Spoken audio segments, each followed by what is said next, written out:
I guess you can't. That's okay. No, I can hear you. That's great. I'm sorry. I Oh, just can't. I just can't. I've learned that it's very difficult for me to deal with the techie stuff. There's this one specific thing that is. It's not tricky, but it doesn't necessarily work right away, and then so you've got to make sure it works. And there we go. Okay. Good deal. Good deal. We're going to go back to the other thing. Great. All right. Go ahead, Marcia. I don't know this techie stuff either, so I'm sorry for interrupting you, Rabbi. No, not a problem. I just want to explain why I wasn't trying to be rude. I was just trying to focus. I understand. Well, I had called Doris Ozer's daughter cell Oh, phone, left nice. a message to let Nice. her know that her mother's name would be mentioned today. Great. And we can, and then as soon as we're done, I'll get the YouTube link and people can access it that way. Okay. So welcome everyone. We'll wait just a few more minutes to give people who are maybe less adept at Zoom a moment to get onto the call. If you have a screen, you'll be able to see me and Reverend George, who is a fellow, a chaplaincy fellow at Hebrew Senior Life. It's really, really grateful to Reverend George for being here and participating in making this, making the leadership of this truly interfaith, which is wonderful. And so, as I said, we'll just wait a few more minutes. Every time I check the number of participants, someone else has come on. So I want to make sure we get everybody. All right. Okay. Wait a few more moments.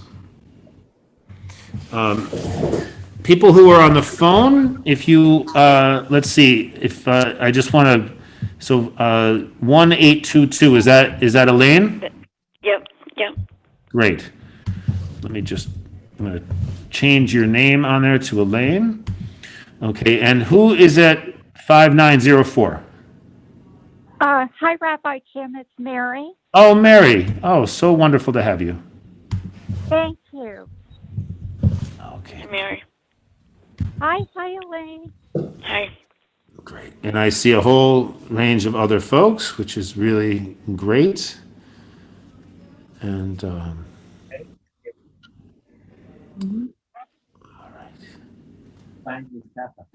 who's that? so Hi, Suzanne. Hi, everybody. Iris. Hi. Iris. Hi, Mickey. Hi, Oh, good. Now we Hi, can do Connie this. again. Just saw Connie. Nice to see everybody, even under these circumstances. Jean. Connie. All right. So I think we will, now that we're at 20 people, I think we will get started because I don't want to get started too late and then find ourselves without enough time. So we will get started. Actually, before I start the share, I'm just going to once again introduce, so I'm Rabbi Jim, for those of you who I haven't had a chance to meet. With me today is Reverend George Oliver, who, as I said before, is a chaplaincy fellow at Hebrew Senior Life, and I'm so thrilled that he's joining us for today's program. And of course we have Gail, who's lit the memorial candle, and Becca downstairs. So I'll just for a moment I'll sort of let everyone know what the format is going to be. As we've done when we've had these types of memorial services in person, we will have a little bit of a program, liturgy, and then I'll ask Gail or Becca to read off the names of the people that we're remembering in order. And with every name, we'll just take a moment of silence, and then people, if people have something they would like to say about the person that we've just named, that's great. And if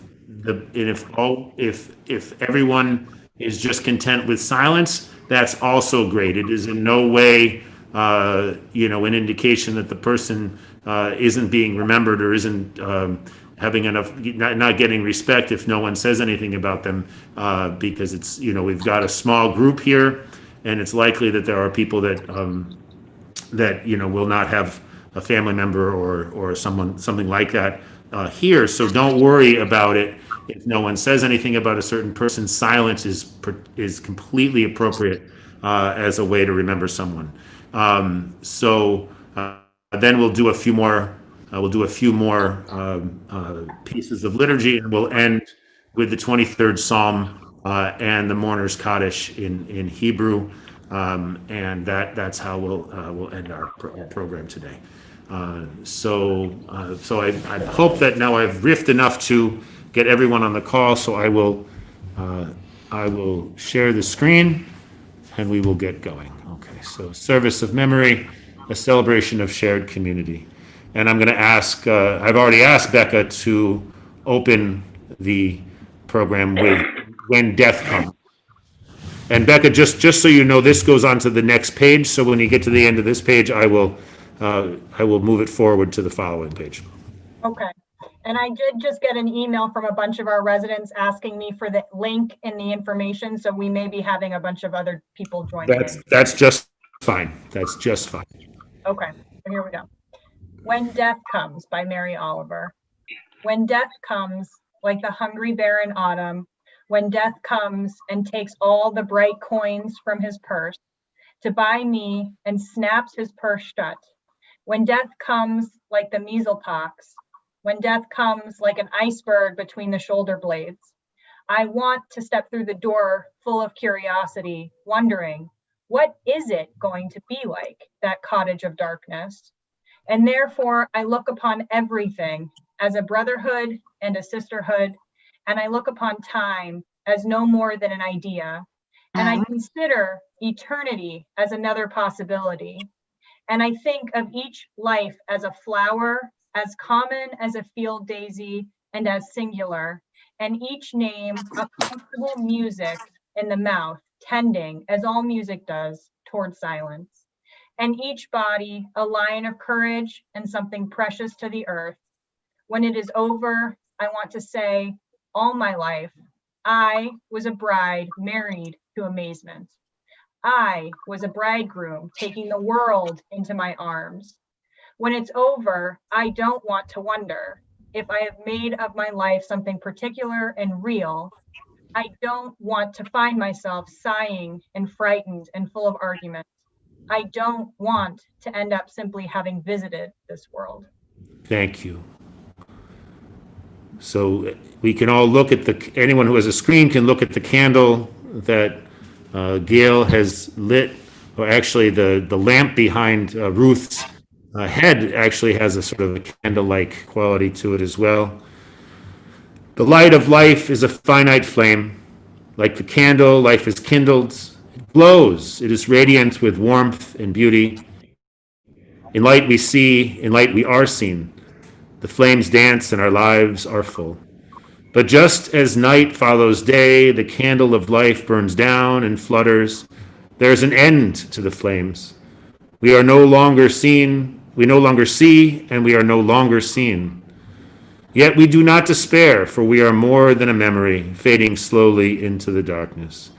With our lives we give life. Something of us will never die, but will be bound up in the bonds of life. We move in the eternal cycle of life and death, of darkness and light.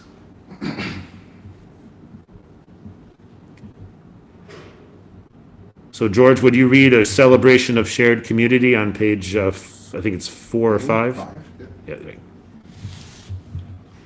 A celebration of shared community. We share today in the memory of those who were part of our lives and our community. We think of them and the ways we cared for one another. They live on in the lives of everyone they touch. Everyone who retains their memory as a blessing. Our thoughts and prayers are with their families and friends as we reflect on their lives. We may at times feel overwhelmed by feelings of loss and separation. There are moments when sorrow and grief threaten to engulf us. Still, we seek and can find the strength to weather the storms of life.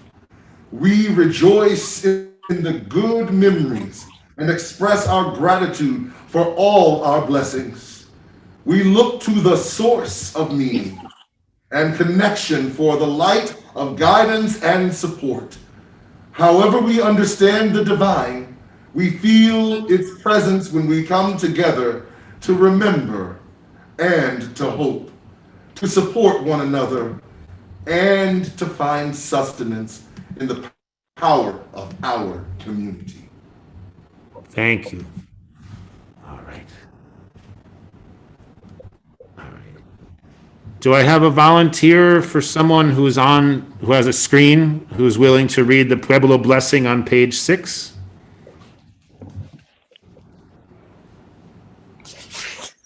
I'll do it. Wonderful, thank you. Hold on to what is good, even if it is. Could you mute people? I'm trying to mute people, yeah. It's not easy. Everyone, I'm going to mute everyone but Suzanne right now so that we don't have the background noise.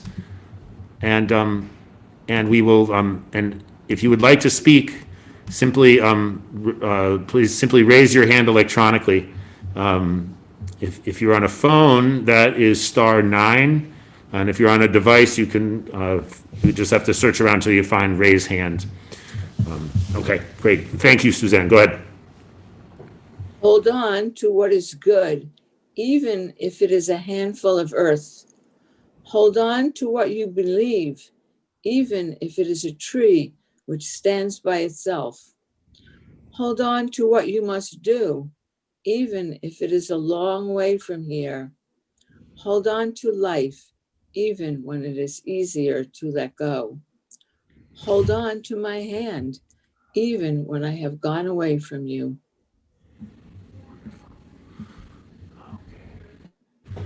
All right, so we read a little bit of Ecclesiastes chapter 3. L'chol zman ve'et l'chol chafetz tachat hashamayim.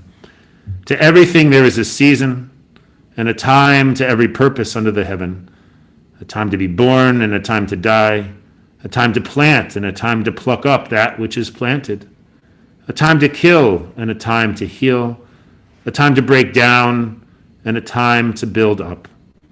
A time to weep and a time to laugh, a time to mourn and a time to dance, a time to cast away stones and a time to gather stones together, a time to embrace and a time to refrain from embracing, a time to seek and a time to lose, a time to keep and a time to cast away, a time to rend and a time to sow, a time to keep silence and a time to speak, a time to love and a time for hate, a time for war and a time for peace. So at this point, I'm going to ask Reverend George to sing a song, and I'm going to stop the share for a little bit. There we go. I'll do the opera.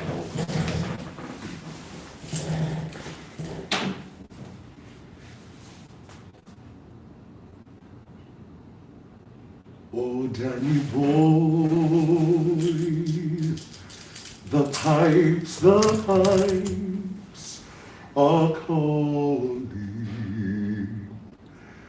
from glen to glen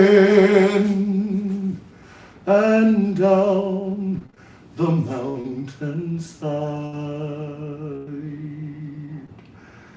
The summer's gone, and all the roses falling.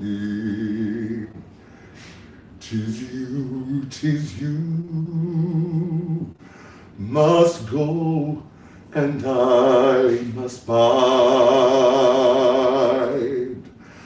But come ye back when summer's in the meadow. Oh, when the valleys hushed and white with snow, and I will hear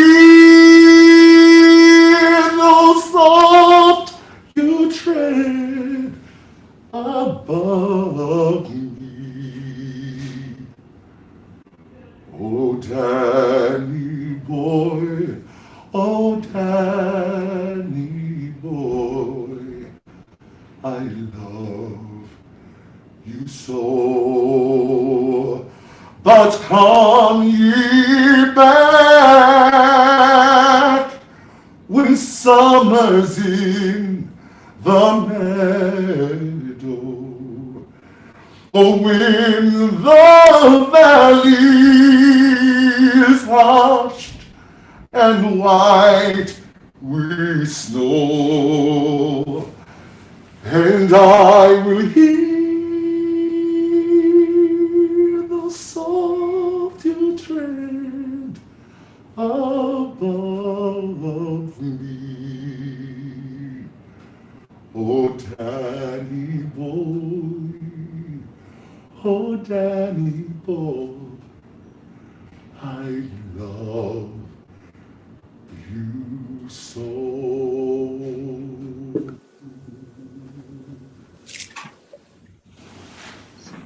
Thank you, Reverend George. So we will take now a few moments, and so this is going to be a little complicated over Zoom. And I'm afraid that if we have everyone unmuted, that no one will be able to hear anybody else. So I think what we're going to have to do is I'll have Becca. Are you willing to read the names? She's frozen. I think Gail should do it if Great. Gail's willing to do Gail, it. are you willing? Gail, you have to unmute yourself on the phone. And she looks frozen too. Yeah, she looks frozen. Do you want to come in here, Gail, to do it? Because we can't hear you through your computer system. Yeah, her screen is frozen, so I don't even know if she's hearing I'd us. like to see who they are, sure. A lot of people. Wow. All right, so you know what? So what I'll do is I will share the. Gail, are you? Gail's here. Oh, good. Okay. Great. All right. So what we'll do is Gail will name the people, and then we will. Gail will name the people, and then we will ask for people to unmute themselves if they would like to speak. And I think what'll happen is that there might be a little bit of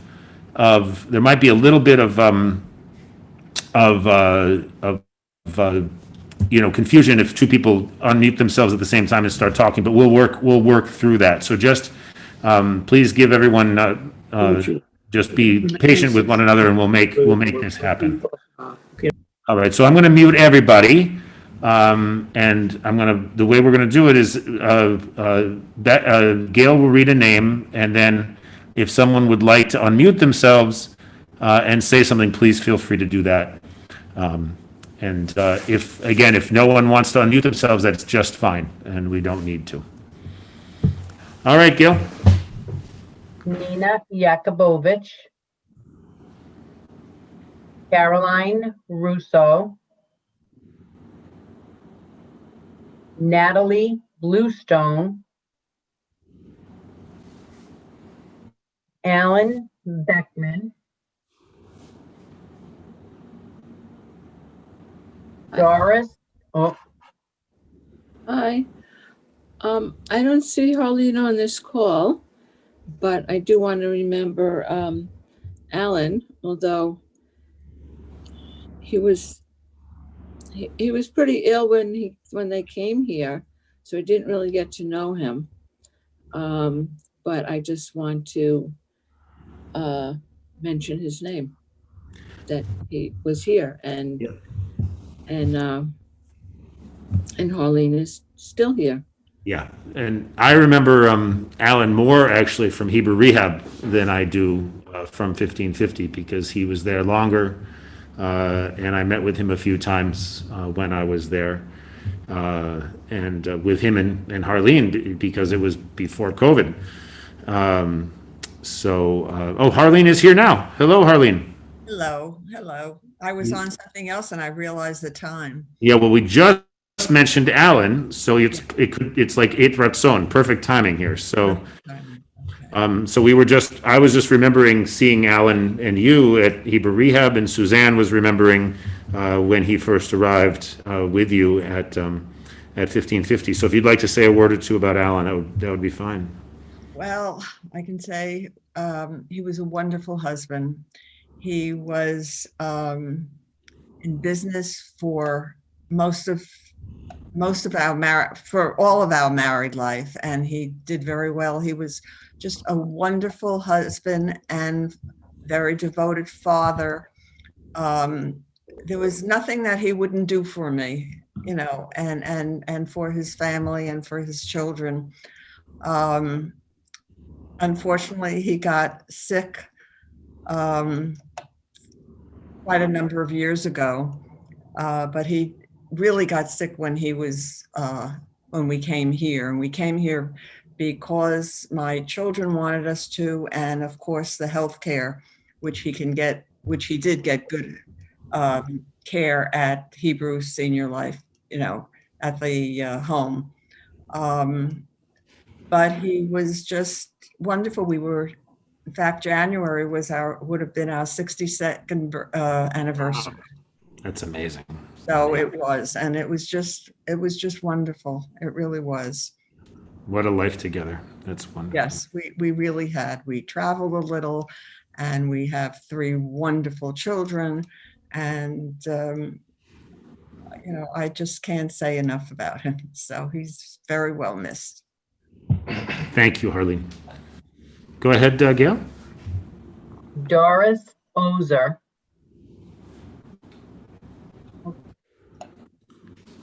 Go ahead, Mary.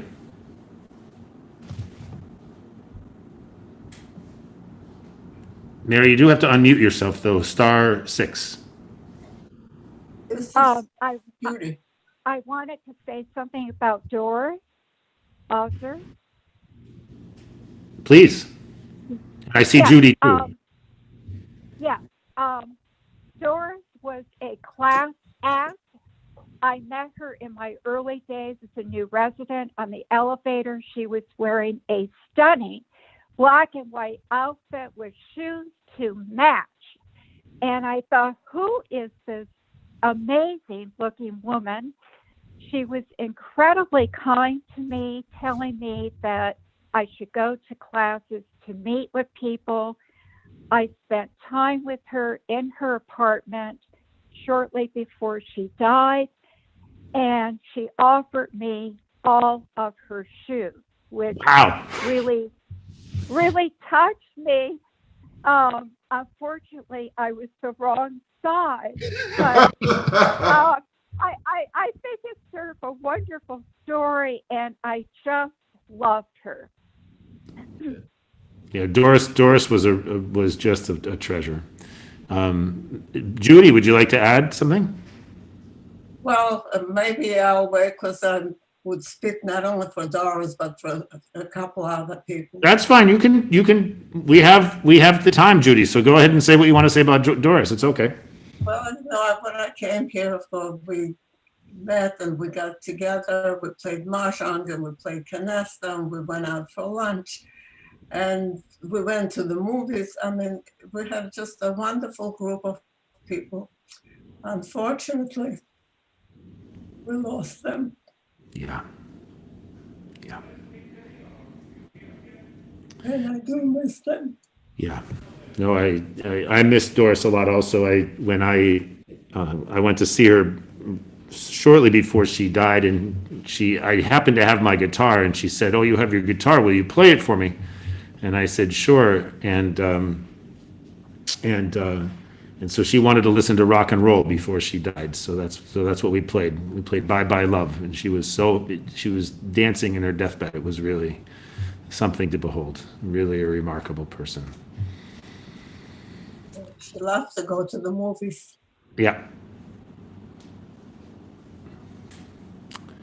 Gail?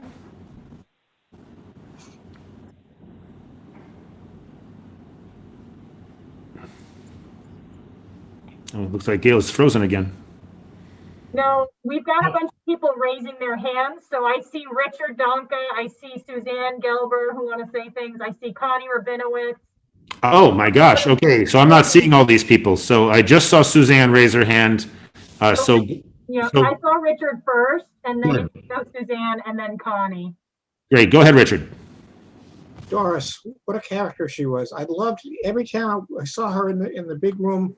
It was a joy. She had such spirit and such. She was a spy. She was a tough little cookie. I really loved her.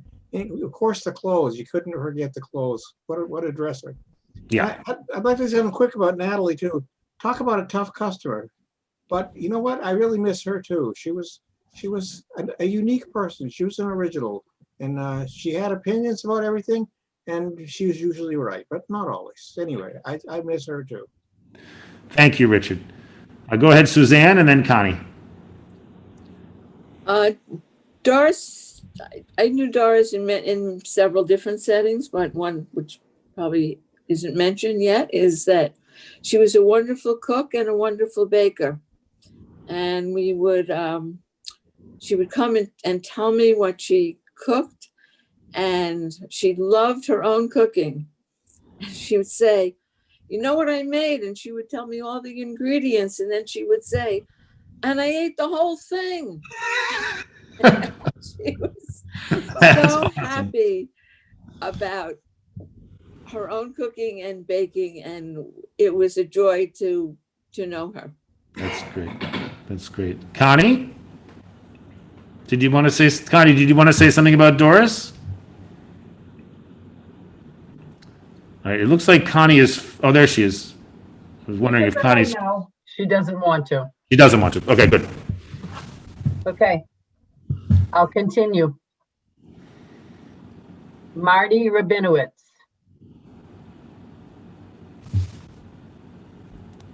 I mean, Connie, Connie, you need to unmute, Connie. yeah, unmute yourself, Connie. Yeah, please.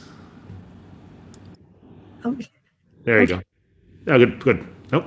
One more time.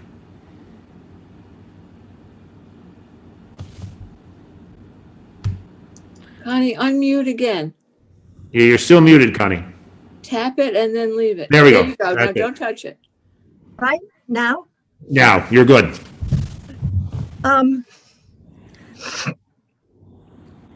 so I was blessed to be married to Marty for 71 years. We had 3 children, 6 grandchildren, and 2 great-grandchildren. He was very active in town in Brookline. He had been the president of the high school PTO and the elementary school PTO. He was a member of the advisory committee and a town meeting member. He was very active in our synagogue at KI, a trustee, and he gave us a gift by passing right before COVID, so that we were able to celebrate his life. Everybody came from all over. It was at the very end of February. So we had a meaningful funeral and a huge shiva, and Marty, I think, was a very loving and gentle and wise and righteous soul. And I miss him terribly. Thank you. Thank you, Connie. Go ahead, Barbara. Barbara Baird. Yeah. I loved Marty. He was a very soft-spoken, very gentle man, I always thought. And I liked him very much for that. And when we had our council meetings, he was frequently the voice of reason, which was also a wonderful thing. So I shall miss him. I do miss him.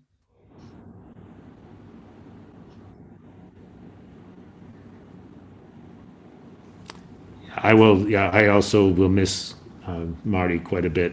His, I think I said this at the Shiva, that he was one of these people at KI when I was a rabbinic intern there. That's how long I've known Connie and Marty, since 2008, when I was a rabbinic intern at 2007 at their synagogue. And I remember Marty as one of the guys that I learned the most from. I don't think he ever intentionally, set out to teach me anything, but he had so much to teach me in terms of his example of how to be a very strong and respectful, with his, with also very strong opinions about what the role of the rabbi should be and what the role of the congregant should be. And I just lapped that up, and I wouldn't be the rabbi I am without Marty. So I really am very appreciative.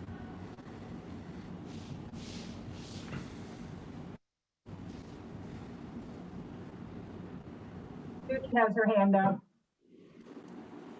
I'm sorry, I don't see Judy. who. Judy. Judy Berkowitz. Go ahead, Judy. Thank you. So I remember Marty, he was really a fine gentleman. And what I always admired, Connie and Marty were always on the go, just wherever they're traveling, and every day somewhere different and on the trips. And even when he wasn't really up there, he was still going, and it was such energy, mental energy, I must say. But it was wonderful to watch the two of them.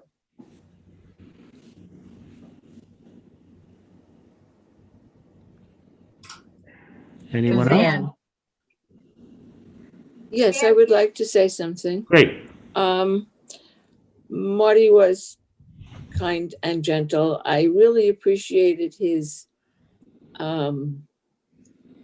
role in our Jewish learning group, because he would sit back and he would take everything in, and he would listen to what people had to say, and then very quietly he would offer his opinion, and it was always right on. And I really miss him, especially in that group.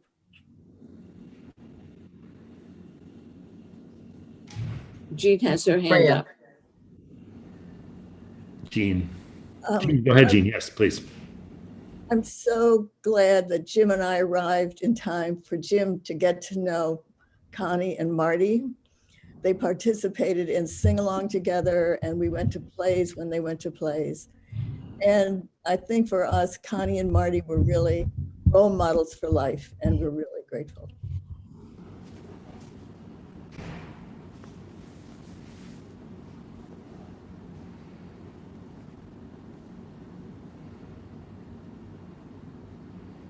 Has her Mickey? hand up. Mickey, I think, has her hand up. Yeah. You have to unmute yourself, though, Mickey. There you go.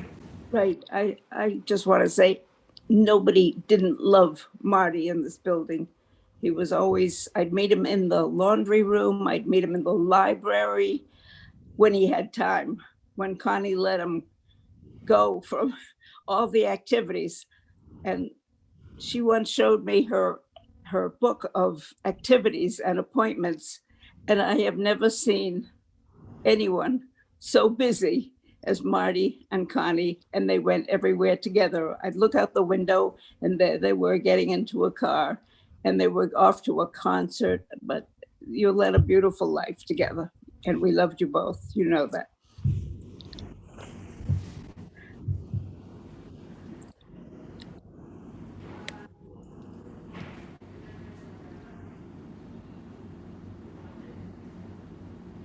Okay. Lila, Aaron. Ben Selling. So, Mary, go ahead.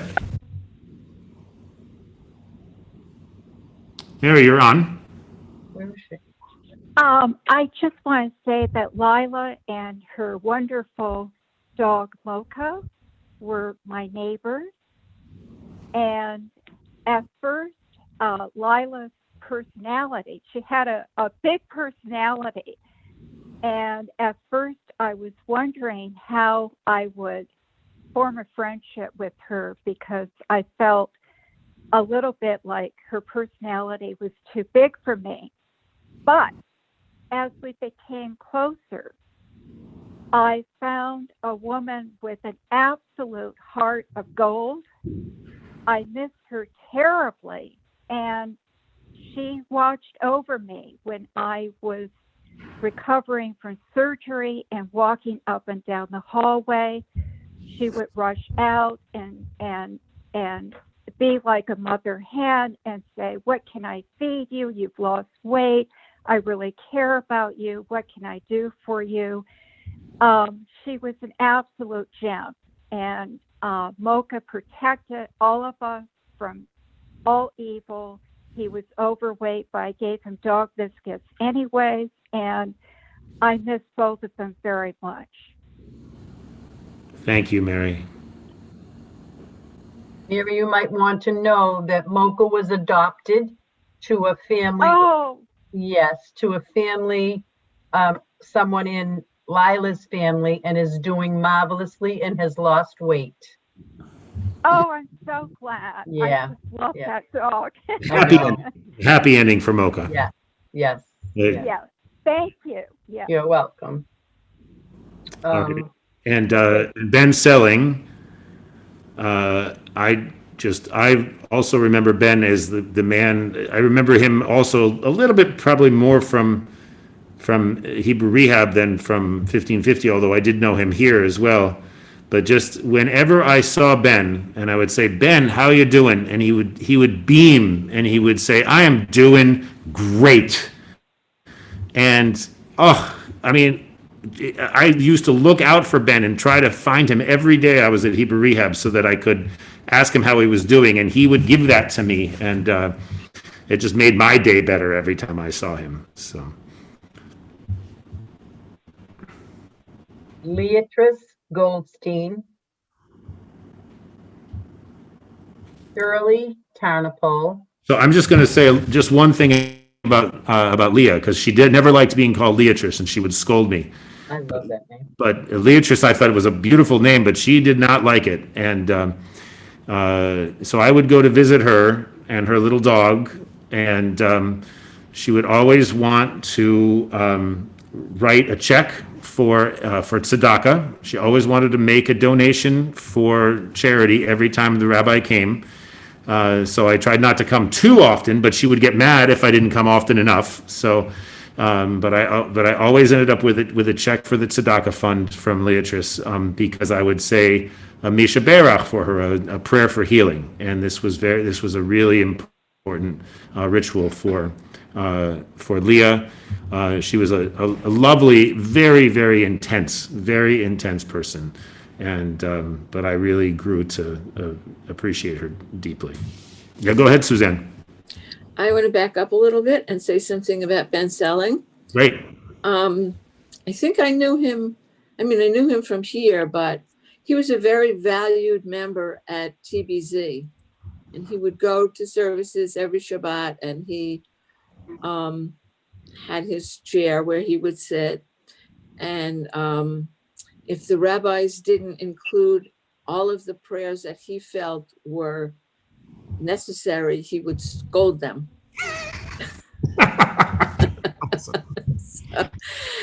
And at his I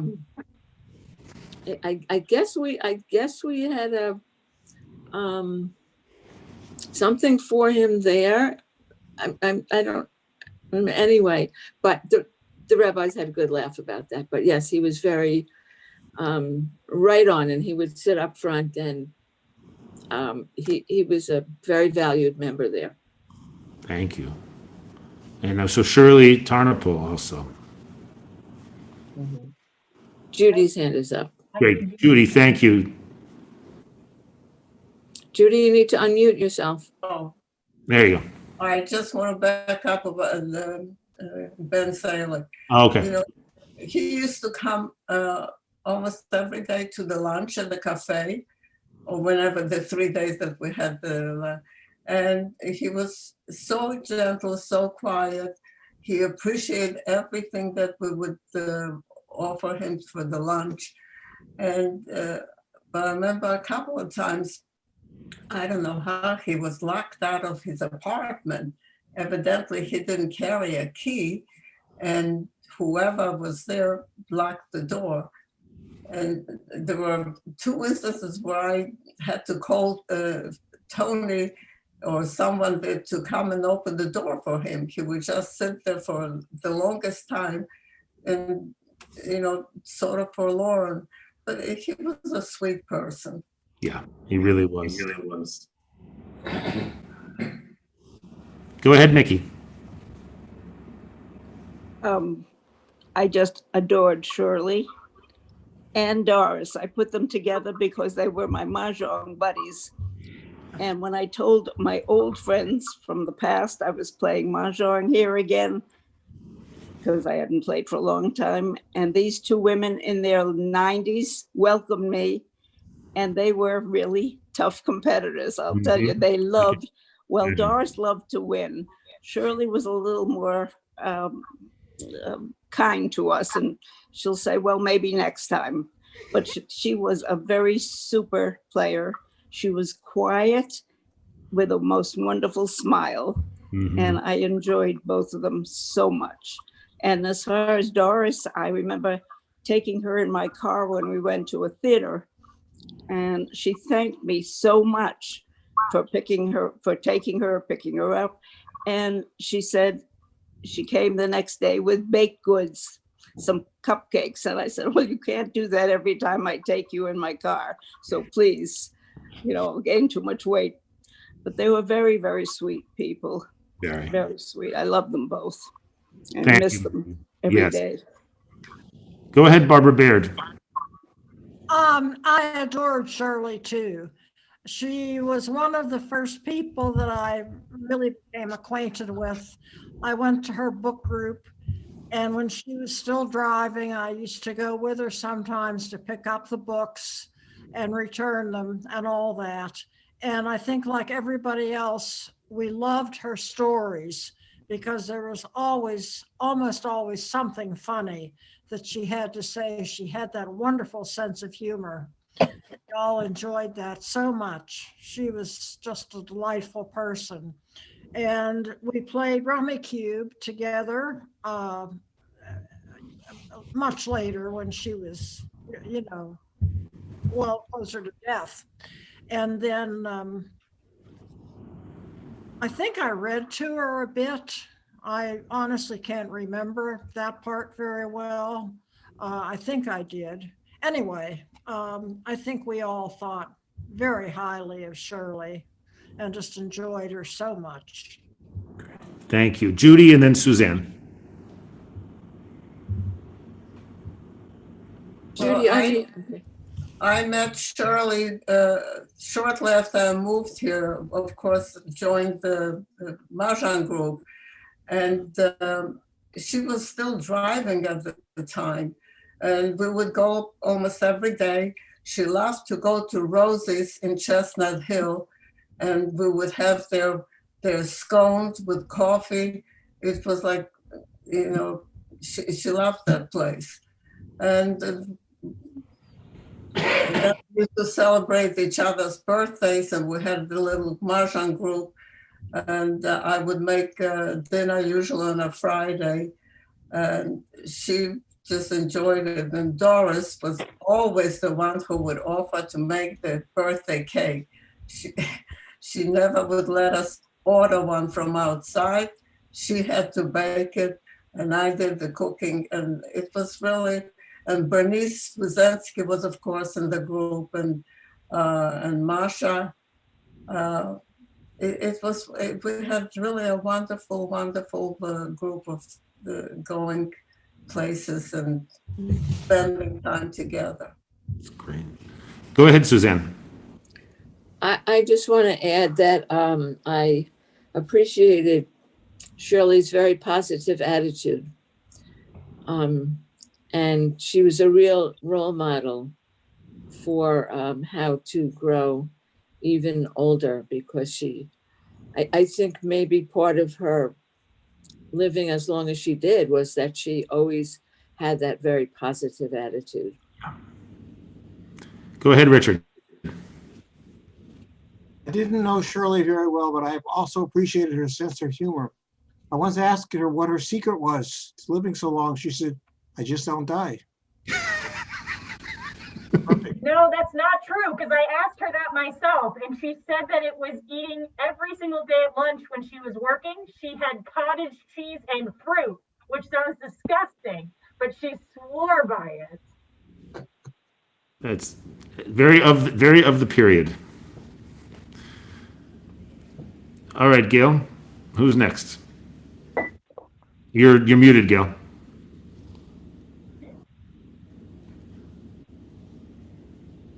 Wilma Benjamin.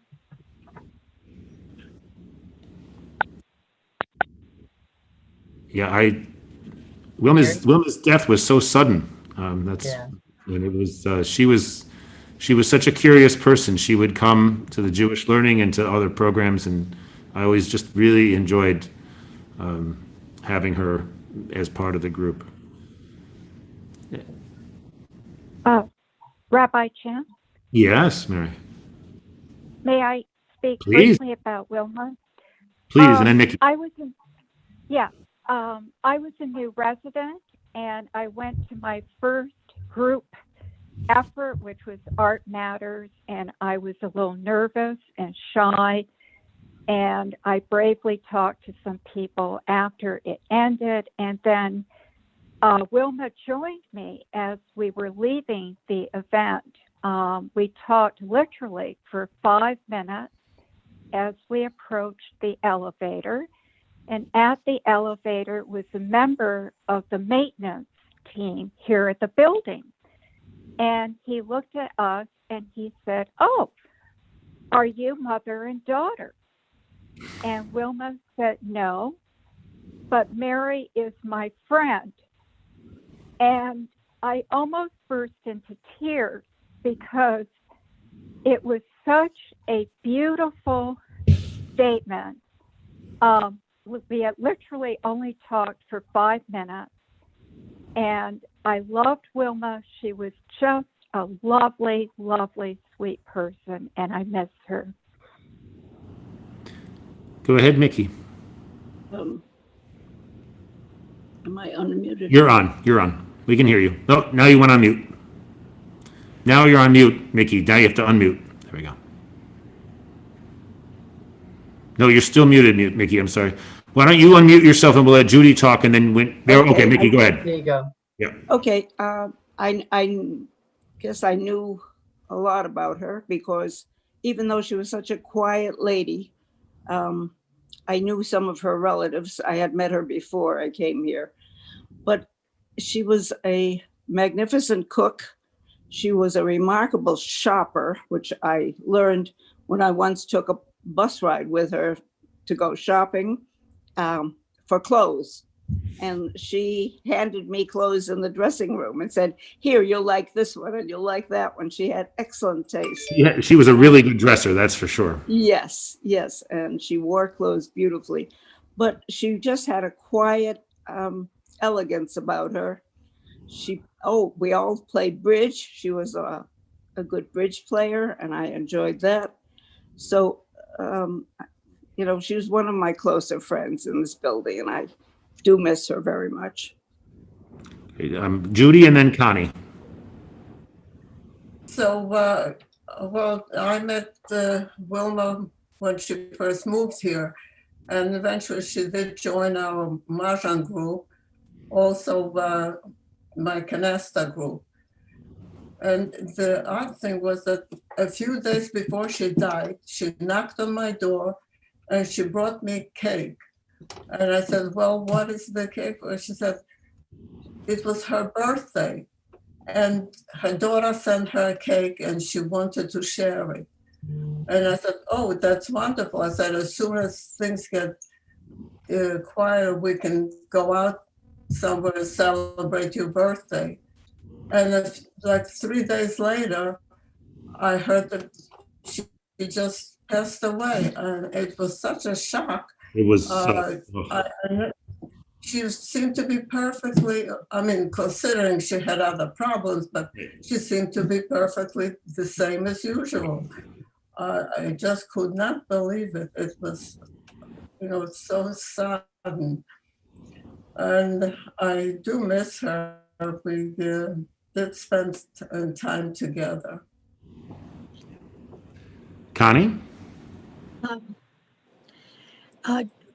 So Marty and I played bridge with Jean Mitchell and Wilma every week. Mm. And as mentioned before, she was an expert. We weren't, but she was very kind. And it's important to have someone kind when you're playing bridge. Because from what I understand, it's not always that way when there are bridge players in the building. Someone hasn't mentioned that she was a quilter also. Oh, I didn't know that. And That's she amazing. wore wonderful quilting things. And Wow. I always appreciated her patience with us, kindness and patience.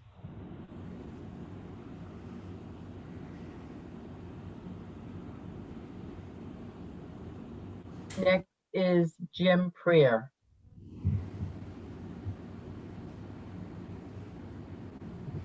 Go ahead, Genevieve. No, I just pressed star 6. That's okay.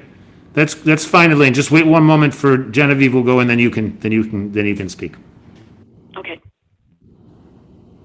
Thanks so much for including our family in this really wonderful chance to remember all the people that have left us from 1550 over the past year. And I think from my standpoint, and just speaking as someone who lives in Brookline and had been past this building many times, we can actually almost see it from where we live on the other side of Beacon Street. I had no idea what an amazing community was within these walls. And so we're just incredibly appreciative of the amazing support that has come from all of you and everyone in the community here, my dad's caregivers, the staff. I had the incredible experience of attending the Hanukkah celebration that took place last year. I guess not last calendar year, but the Hanukkah before this one, both the first night and the last night. And I think that celebration kind of summed up what it's like to be a part of the 1550 community. We were welcomed. It was a joyous occasion. I know how much my dad got out of the incredible companionship from all of you here, from the musical traditions in this building. And I think all of that showed through so much during this ongoing COVID crisis, where everyone here did everything possible to keep each other safe. And it's amazing. So thank you, I just want to thank all of you for everything that you did and for including us in your wonderful community here. And I see here there are many people who my mom has spoken so highly of. I've had a chance to meet many of you, and I feel like that's incredibly meaningful and special to all of us. So thank you. And we're looking forward to seeing you in real life sometime soon, we hope. So We hope. Right. Our love and appreciation to everybody. Lovely. Go ahead, Elaine. I met Jim through Jean, and the love that they had for each other is just something that you can't even imagine. Jean was unbelievable with him. The love she showed, she was always there for him, and he was always there for her, even despite his illness. They were always there for each other, and it was a beautiful sight to see them together. Thank you, Elaine. Connie, I saw you. Genevieve, one of the highlights of my life, of my week, would be sing-along, weekly sing-along. So when I could sit next to your dad, he had a wonderful voice, and he could sing all the music, and he knew so many show tunes and other songs. It was always a treat, besides the fact that he was sweet and gentle. A love. Thank you. Suzanne. Well, Jean and Jim and I are next door neighbors. And I'm grateful that that's the case. So I would visit when Jim wasn't well. And even when he had limited language ability, he had a very dry sense of humor. And he could say something with a straight face, but then it took you a second to realize that it was funny. And I enjoyed that, and I continue to enjoy Jean's friendship. Nikki, did you want to say something? Certainly. Am I unmuted? Yes. You're good. We can hear you. So Jim had the most wonderful smile. And when I'd sit across from him, you know that, Jean, in the music group, all I had to say was, "Hi, handsome," because I thought he was so adorable and handsome. And I'd get the biggest smile. And he was such a gentleman. And never forget it. I'll never forget him. Thanks. Anne, please. Anne, you're muted though, so unmute yourself. There you go. I just had a very strong feeling for Jim and I felt as if we communicated, even though he couldn't talk when I knew him. And I had the most great pleasure of drawing his portrait, which is an extremely intimate thing to do. And I just loved doing that, and I loved him. Thank you. Mary, you're unmuted. Did you want to say something, or it just happened to be unmuted? Yes, I would. I wanted other people to go in front of me because I think I've been nervous and pressing the button immediately. So I'm so sorry to other people. Anyways, there's so many stories I could say about Jim, but I think my favorite is that for some reason, Jean decided to invite me to his 75th birthday party, and it was just Jean, myself, and Jim. And it was the absolute best birthday party I've ever been to in my entire life. And I can't really remember what we ate. I can't really remember what we talked about, but I remember above all Jim, who was full of joy, who was full of love. I have never felt so completely accepted by somebody else. And he was full of light. And I miss him very much. And I'm very grateful for Jean's friendship and Genevieve and her family. And I was blessed by his presence in my life. Thank you, Mary. Go ahead, Jean. I just wanted to add my thanks to those of Genevieve, how much we've appreciated the kindness and generosity and support of everyone here.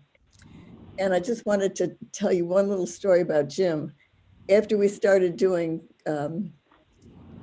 telemedicine appointments with Dr. Rosecroft, in one of our conversations, she said to him, "Jim, how are your spirits?" And without hesitating, he said, "Lofty." And I thought how absolutely marvelous. And he was wonderful to the end, and I'm so grateful.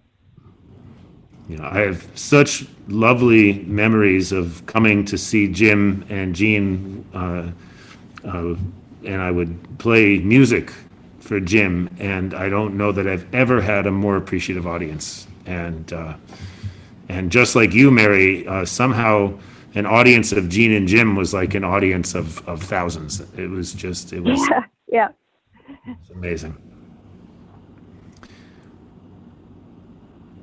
Okay. Next is Madeline Nold, Dr. Madeline Nold.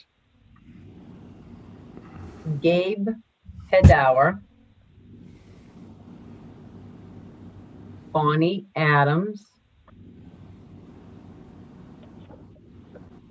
Dina Mickley. Judy is raising her hands. Go ahead, Judy.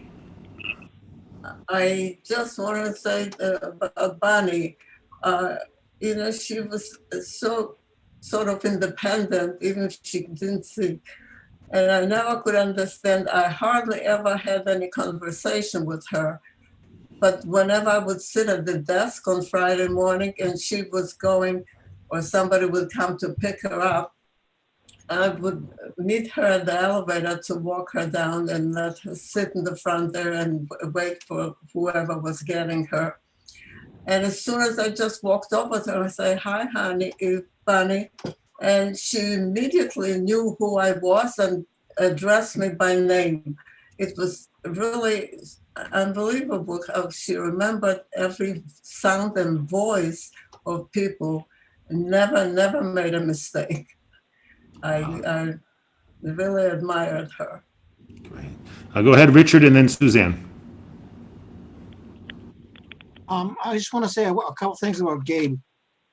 He had one of the most interesting life stories you could imagine. He and his family left Germany in 1938, September of 1938, so a year before the war started. They left on a German ship, a Nazi ship, and when they went to get their tickets, the ticket agent said, "Of course you'll want to use the kosher kitchen, won't you?" They apparently had made kosher kitchens in all their ships for the Olympics in 1932, was it? Anyway, so there they were, traveling on a Nazi ship under a Nazi flag, eating food in a kosher kitchen. I love that story. It's amazing. And then when he got to the United States, soon afterwards, he enlisted in the army and was sent to Germany as a translator and as an intelligence person. That I thought was interesting. He had a large collection of antique menorahs that was probably worth $1 million. It was fabulous. So he was an interesting guy, and I'm sorry that he's gone. He was a great storyteller, and he used to bring booze to the men's group every once in a while. That was a nice touch. So, Suzanne, and then Connie. Just one word about Bonnie to back up what Judy said. I didn't have too much interaction with Bonnie, but every time I would see her and say hello, she would call me by name, which even if I hadn't seen her for a long time, and I thought that was a skill that was appreciated by people whose name she remembered. And Dina, when Dina Mickley first came here, I was really excited because she was a Jewish educator, and I really wanted to get to know her more, but unfortunately, she wasn't able to be who she used to be, and I was sad about that. But one story that I do remember is that her aide would bring her to TBZ on Shabbat morning, and she enjoyed that. And one time I met Dina and her aide in the elevator, and it was a Friday, and Dina looked like she didn't understand anything and she wasn't really present. But I said to her, "Dina, Shabbat Shalom." And she looked up and she said, "Shabbat Shalom." And so she was there, even though she didn't appear to be. I'll miss her. Thank you, Suzanne. Go ahead, Connie.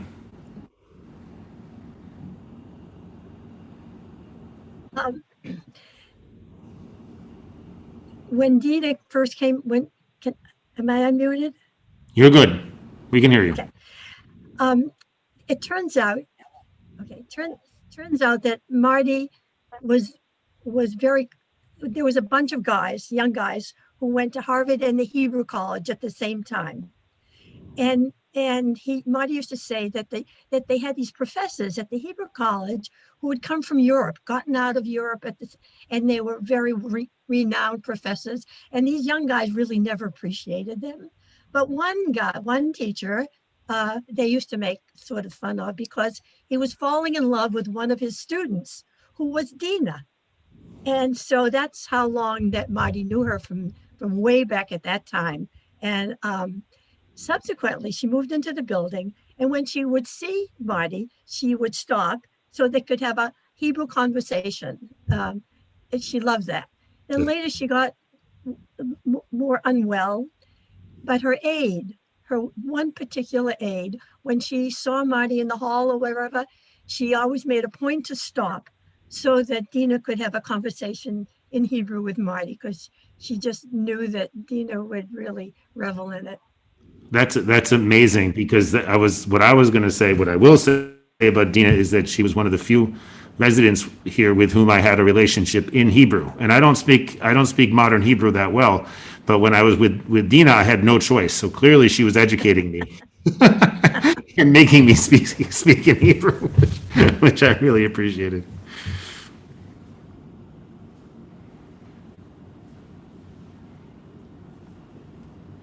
Next is Carol Rappaport. Theodoro Demetrio. Patricia Di Florimonte. Yeah, I remember Pat very well. She's a great lady. Judy has her hand up. Great, Judy. Thank you. For. Thank you, Suzanne.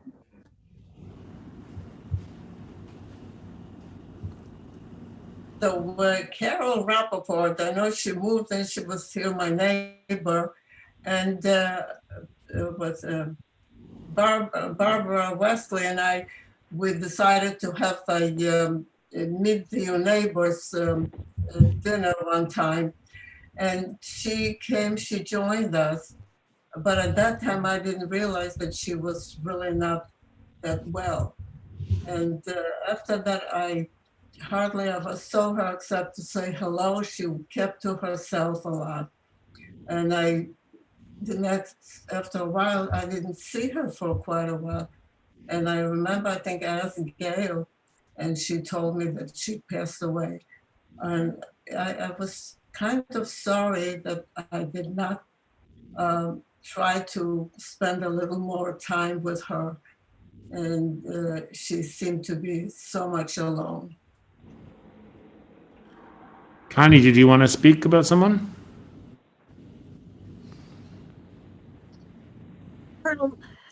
I've heard a lot about Pat from Wanda, Miss Pat. Miss Pat. And Wanda was always very quick to tell me that she had been a nurse and she had been very educated, and that she was quite a lady. Yeah, Pat was quite a lady. She really was. She was an impressive person.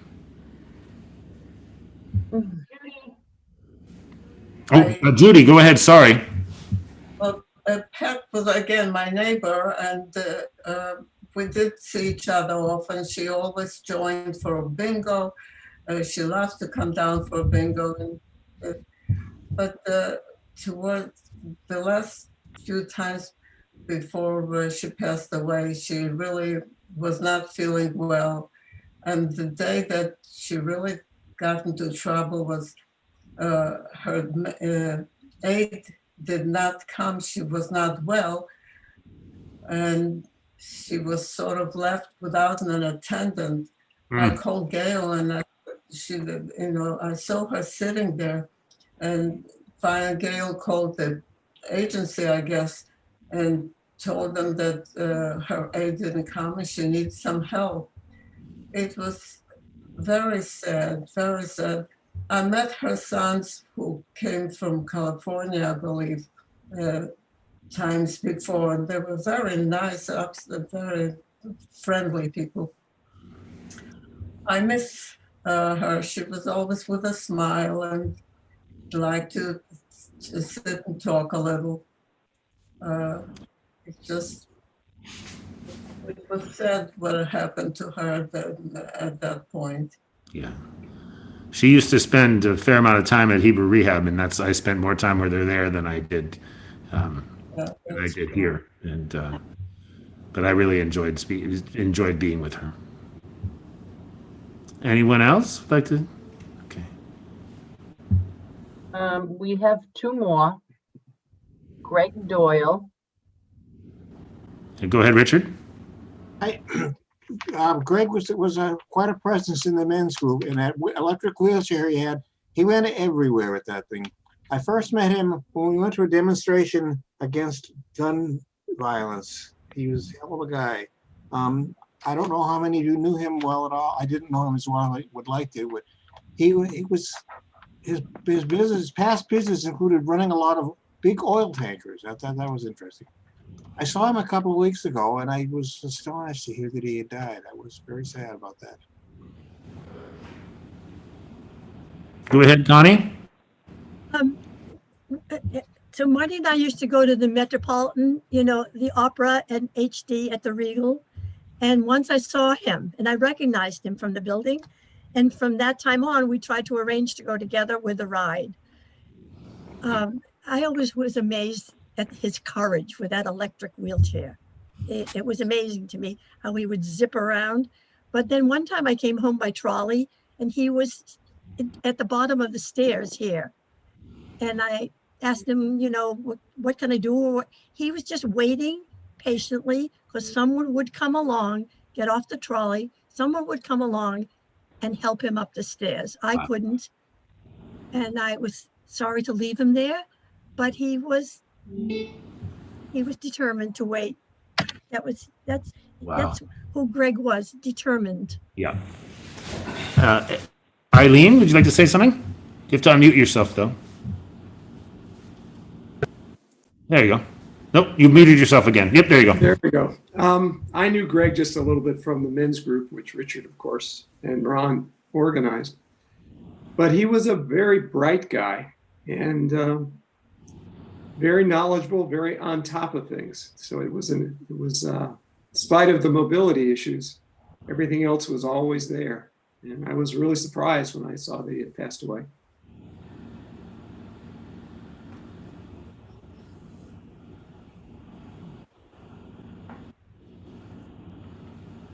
So the next one, the next loss that we had is Louise Landau. Really?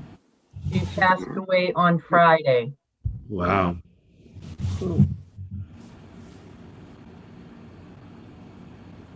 Go ahead, Suzanne.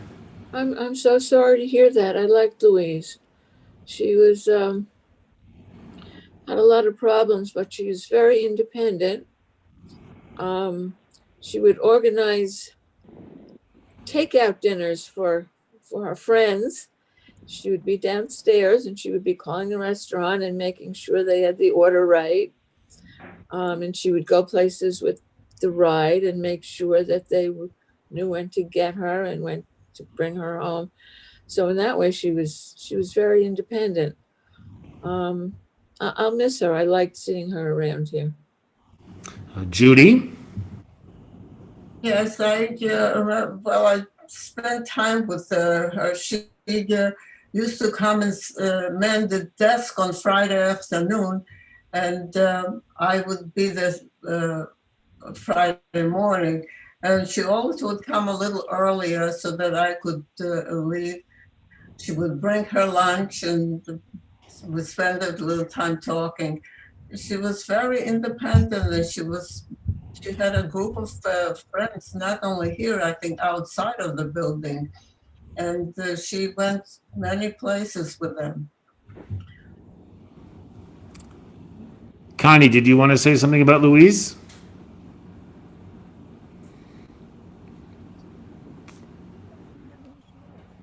Anybody else?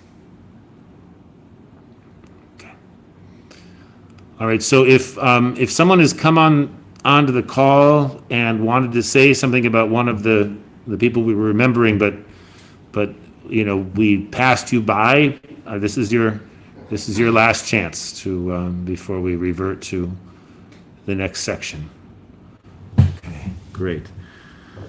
All right, so we're going to, I'll start sharing the screen again. And, oops, we got to find the right thing, though. That's not the right thing. There we go. All right. And we will continue with We Remember Them. Feel free, or as long as you're muted, feel free to sing along. And George, you can sing harmony if you want. Judy, did you want to say something? No. Okay, all right. I'm gonna mute everybody so that people can sing and there won't be background noise. In the rising of the sun and in its going down, we remember them. We remember them. In the blowing of the wind and in the chill of winter, we remember them. We remember them. In the opening of buds and the rebirth of spring, we remember them. We remember them. In the shining of the sun and the warmth of summer, we remember them. We remember them. In the rustling of the leaves and the beauty of autumn, we remember them. We remember them. The beginning of the year, and in the year's end, we remember them. We remember them when we are weary and in need of strength. We remember them. We remember them when we're lost and sick at heart, we remember them. We remember them when we have joy that we yearn to share. We remember them. We remember them so long as they live. They too shall live, for they are now a part of us as we remember them, as we remember them.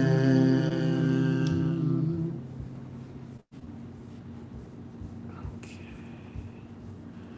All right, so I think we'll just read, instead of singing Psalm 23, we'll just read it in English because the time is continuing. A Psalm of David. The Lord is my shepherd, I shall not want. He maketh me to lie down in green pastures. He leadeth me beside the still waters. He restoreth my soul. He guideth me in straight paths for his name's sake. Yea, though I walk through the valley of the shadow of death, I will fear no evil. For thou art with me, thy rod and thy staff, they comfort me. Thou preparest a table before me in the presence of mine enemies. Thou hast anointed my head with oil, my cup runneth over.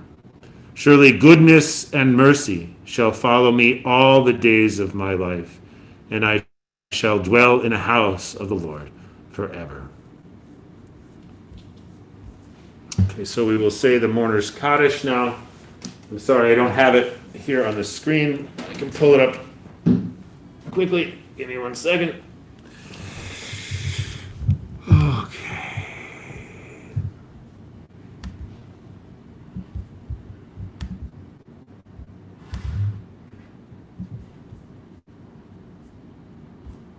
All right, so please rise as you are able. Whoops. And Suzanne, would you mind unmuting so you can be the respondent? You're already unmuted. Great. Okay. I'm unmuted so I can do the amens. Awesome. That was what I was going to ask you to do, but I didn't even need to ask you. You were already on it. Phenomenal. Okay. So as we remember all of those that we're remembering today, as well as anyone else that we would like to keep in our minds as we say Kaddish, please do rise. Yitgadal v'yitgadash Shemei Rabbah. Amen. Yalma divra chirute v'yamlich malchute b'chayechon v'yimechon uv'chaye derechol beis Yisrael ba'agala u'vizman kachiv v'imru Amen. Amen. Yehi Shmei Rabba Mevorach V'Olam Mei Omaya.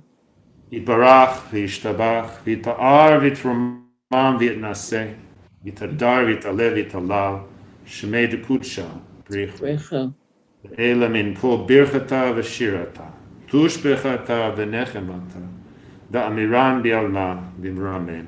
Amen. Yehi shlama rabba min shemaya v'chaim aleinu v'el kol Yisrael v'imru Amen. Amen. Oseh shalom b'mramav huya aseh shalom aleinu v'el kol Yisrael v'el kol yishvei tebel v'imru Amen. Amen. May the one who creates peace on high bring peace to us and to all Israel and to all who dwell on earth. And we say, Amen. So we're going to close our service today with our closing song will be by Reverend George, and it's going to be We Shall Overcome.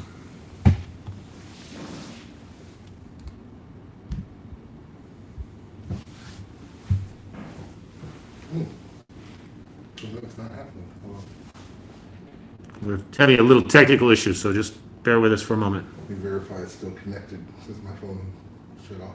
Okay. It might have connected to my phone. It says it's connected to the JBO. Okay, great. Then you should be good. Oh, my volume was down.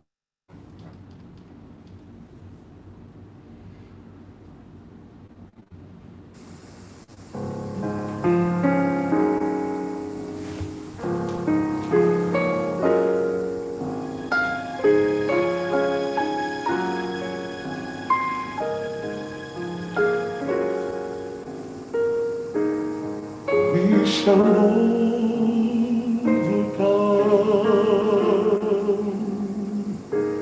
We shall overcome. We shall overcome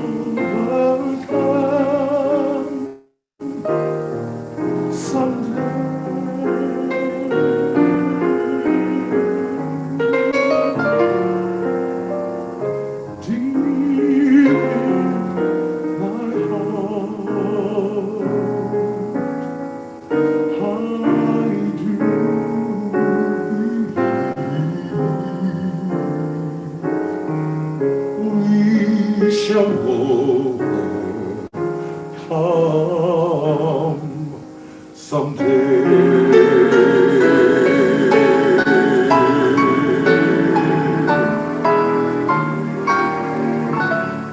We shall all have peace. We shall all have peace. We shall all have peace someday.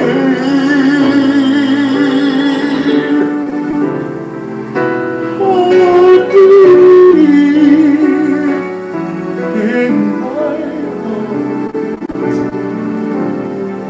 heart, I do believe we shall all have peace someday.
is on our side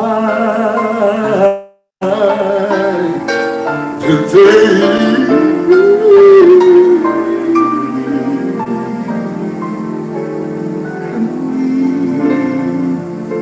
We shall overcome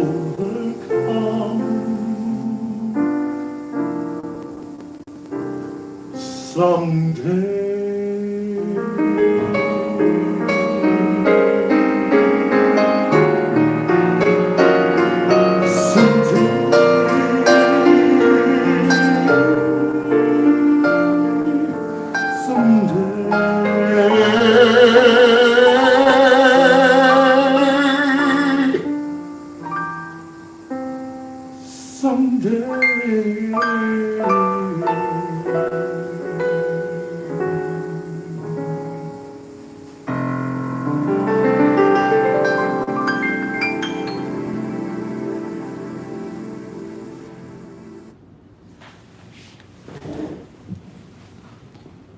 Thank you very much, Reverend George. Thank you, everyone who joined us.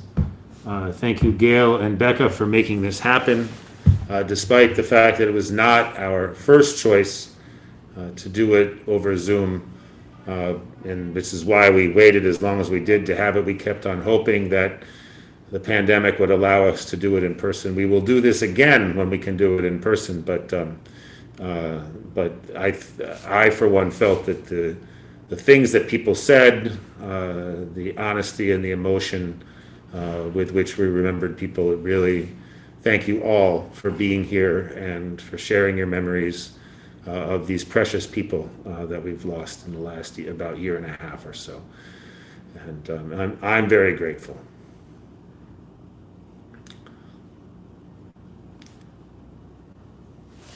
So goodbye to everyone. Thanks again. Thank you, Genevieve and Oscar, and also Linus. And I think your other kid was on the line for a while too. It was so great to have multi-generational effects. And thanks to everyone. Thank you for having us. Thank you. For doing this. I appreciate it. Thank you. Thank you very much. Thank you. Harry is awesome.